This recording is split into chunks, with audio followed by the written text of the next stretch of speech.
Dear followers, இன்றைய தினம் IPL தொடர்பான விடயங்களோடு நாம் இணைந்திருக்கின்றோம். நேற்றைய தினம் ஐபிஎல்லுடைய 3வது போட்டி சென்னை மற்றும் ராஜஸ்தான் அணிகளுக்கு இடையிலே இடம்பெற்றிருந்தது.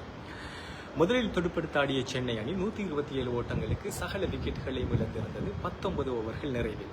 எதிர்பார்த்தபடி சஞ்சு சாம்சன் முதலாவது போட்டியில் சென்னைக்காக களமிறங்கியிருந்தார். பெரிதாக சோபிக்கவில்லை. 6 ஓட்டங்களுடன் ஆட்டம் இழந்திருந்தார். அதே போன்றுதான் இதர வீரர்கள். பதிலுக்கு துடுப்படுத்தாடிய ராஜஸ்தான் ராயல்ஸ் அணி 12 ஓவர்களில் மிகவும் இலகுவான முறையில் இந்த ஆட்டத்தை முடிவுக்கு கொண்டு வந்திருந்தது. இளம் துடுப்படுத்தாட்ட வீரர் சூரியவன்சி 15 பந்துகளில் 50 ஓட்டங்களை பெற்றிருந்தார். 5-6 ஓட்டங்கள் உள்ளடங்கலாக உண்மையிலேயே ஒரு மிகச்சிறந்த துடுப்படுத்தாட்டம். 17 பந்துகளில் 52 ஓட்டங்களை பெற்று ஆட்டமிழந்திருந்தார். இறுதியில் ஜெய்ஸ்வால் மற்றும் ரியான் பராக் இந்த ஆட்டத்தை முடிவுக்கு கொண்டு வந்திருந்தார்கள். ஜெய்ஸ்வால் 37 ஓட்டங்களை பெற்றிருந்தார் ஆட்டம் இழக்காமல்.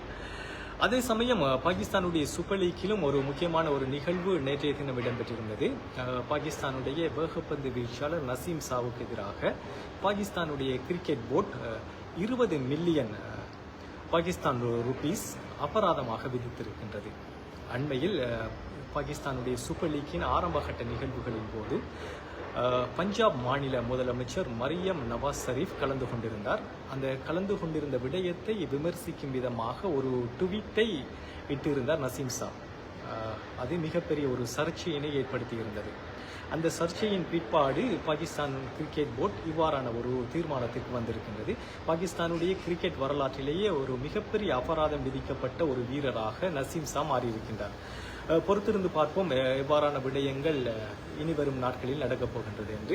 உண்மையில் நேற்றைய போட்டி சென்னை அணியின் ரசிகர்களுக்கு மிகப்பெரிய ஒரு துரதிருஷ்டவசமான ஏமாற்றமான ஒரு நிகழ்வாக அமைந்திருக்கின்றது. பொறுத்திருந்து பார்ப்போம் வரும் நாட்களில் சென்னை அணி இந்த தோல்வியிலிருந்து மீண்டெழுந்து தன்னை மீண்டும் நிரூபிக்குமா என்று.